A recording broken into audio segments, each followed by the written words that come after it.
Castle of Castle does, and I'm losing my voice. Okay, Subnautica. Ugh, alright. All things moving forward. I got the entire spawn system under my thumbs, and I'm getting things properly placed as I did all my experimenting and getting all of it worked. I know how the whole system works. I know now what we should be doing. I have a thorough understanding of all of it. So this right here is a branch that is not an experiment. This is the motherfucking thing. You are watching the actual spawn points, even if it is in the ground. But I don't actually. I think it was just underneath the cave. But I make sure that I don't put shit underneath the ground. I hate that.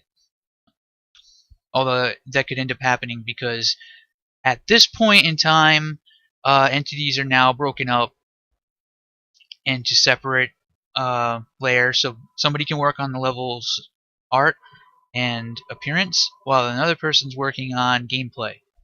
Total control. I requested that feature, and now that it's in place, it's going to give us the throughput that we need to be able to make this kick ass. We have the ability to do it. So I'm now focusing 100% on just getting everything to feel as cool as fucking possible. I know exactly what the spawns are. Alright, I'm repeating myself at this point. So quartz is going to appear next to gatherings of plants. So you'll see quartz crystals next to plants. Limestone will appear mostly on walls and rocks, maybe sometimes coral. And limestone encompasses a great deal, most of the different types of random item types. You'll still see some other stuff. The metal is currently spawning out in the open, and sort of like out in the open on sandy areas, but can sometimes appear on top of like ledges. Limestone usually appears at the bottoms of rock cliffs, at the base of the cliff. You'll usually see like limestone. I'm still getting used to like what feels best, so like a lot of the time I'm doing like playing the level and realizing, oh, that kind of feels kind of crappy, so I change it. I like modified the entire like spawning list to make sure that things feel right, and getting everything on that front. Now, after I get this area feeling as good as possible, pretty much starting on Monday, I'm going to just be like focusing on the round of batches that are after this, and then the batches after that. I'm just going to like encompass everything. I'm just going to get all of it. Currently, right now, this is just focusing on the small fish, the big fish, the danger fish, the special guys that make the world dangerous are going to get special attention and special placement. For now, it seems as though I'm going to be manually placing just those, because those guys will never be random. They'll most likely just be spawning. They're going to be leashed, and they're going to have behaviors. That is a focus to make sure that they guard a certain area, protect their nests, live in certain types of shallow caves. Generally, like stay X amount above the ground, and swim in circles. So the goal is to have all these different types of giant fish that you actually have to pay attention to because they will kill your ass. Add sort of an element of danger. Now we can get into the higher discussion and stuff like that, but that's really beyond my scope. I am focused on the world and everything like that, but there is actually more going on. Here's the list for like how the spawning system is set up, and that's me actually making changes to what each of these green blocks will spawn. Down the road, we now have the flexibility to make it so that one of 5 things can spawn, which then pulls it in line. One type of green box can spawn one of 5 things, which pulls it in line with what I was talking about previous videos, is how Skyrim does it. You have one spawn point that can spawn one of 5 things. Now we have all that. It's just right now everything's only spawning one type of thing.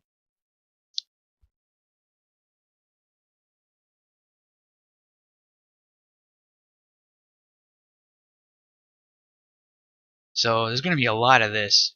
God, I hope it doesn't get boring to watch. I'm gonna have to like start wearing funny hats or something.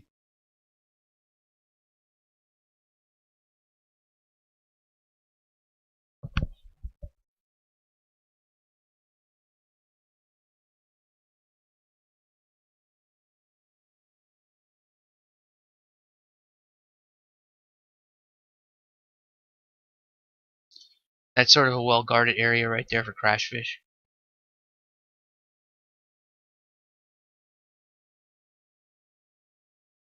More caves with spawns for the jumper fish. I really like those guys in caves. I'm going to be reworking all of the spawn points for, well, yeah, obviously. At which point I'm just going to keep repeating myself until the end of the video. At which point I'm going to keep repeating myself. Sorry. So we are using visual cues, but the visual cues are a little bit more vague. Spawning next to mushrooms and plants and stuff like that will be quartz, but it may actually end up being some other kind of crystal or some kind of other plant for all we know down the road. Like we can spawn all kinds of like things and make 5 new recipes were released this week, and we have that kind of flexibility, which I think is necessary. I think it's important. I want that kind of Terraria, like we didn't release the patch with like how many more things. Want it to be easy. Want it to be easy for that kind of stuff. I like that stuff. Everybody does.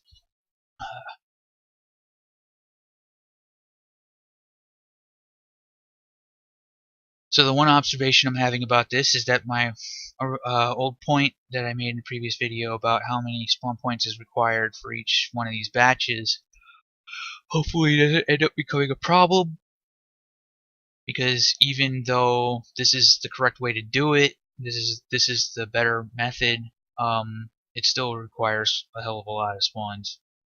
Yeah. But it's not as much. This is still less than before. Although some of these spawn points have the extra flexibility to spawn like 2 or 3 of the same thing. So like fish can spawn in schools, so you have like 4. If it chooses to spawn a peepers, the little fish with the big eyes, it could be like a school of them, and they'll swim around together in a school. That's one of the reasons why once I was done with the experiment of manually spawning everything by hand, or placing all of the entities by hand, I realized that I like the flexibility of the spawning system that's already there. We didn't even need to change anything. All I needed to do was just make sure that everything spawns 100% of the time for now, and then we'll start adding in random chances once we see how it feels. Because we're overshooting the expectations. I'm just repeating myself at this point.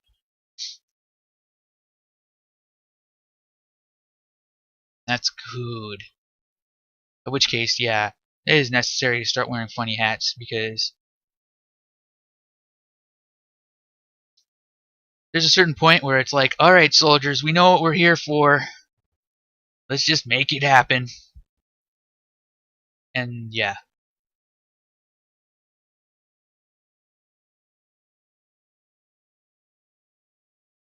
Yep, yep, yep.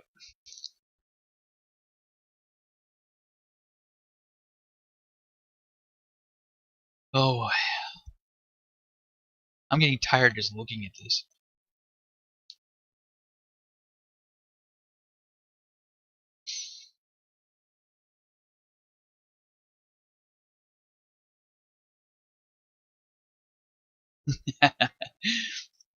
And so now, after playing this, I want to hear the playtesters say something different.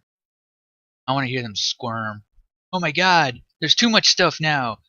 How did this happen? It's completely different from the last playtest. Holy shit.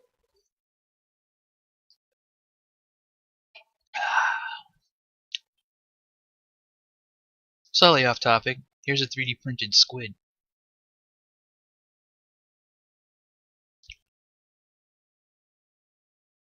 That's pretty cute, right?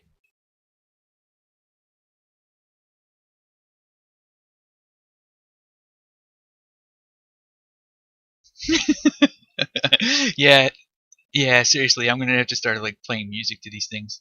What's to say? I said it all. Unless I just start talking about randoms. Yeah. Or I could do a really yeah, the really awkward, cringy thing is to start like using this as a soapbox to talk about other stuff or something. I'm not gonna, I think I did that at least a couple of times in some of my older videos. There is a an unsaid no soapbox rule as far as these things are concerned anymore, especially in my Unreal Tournament videos. Because fuck,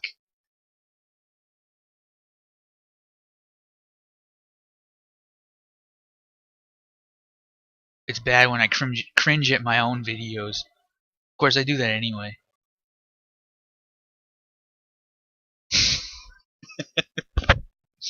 Oops, this shit is really loud. Alright. Anyway, thanks for watching.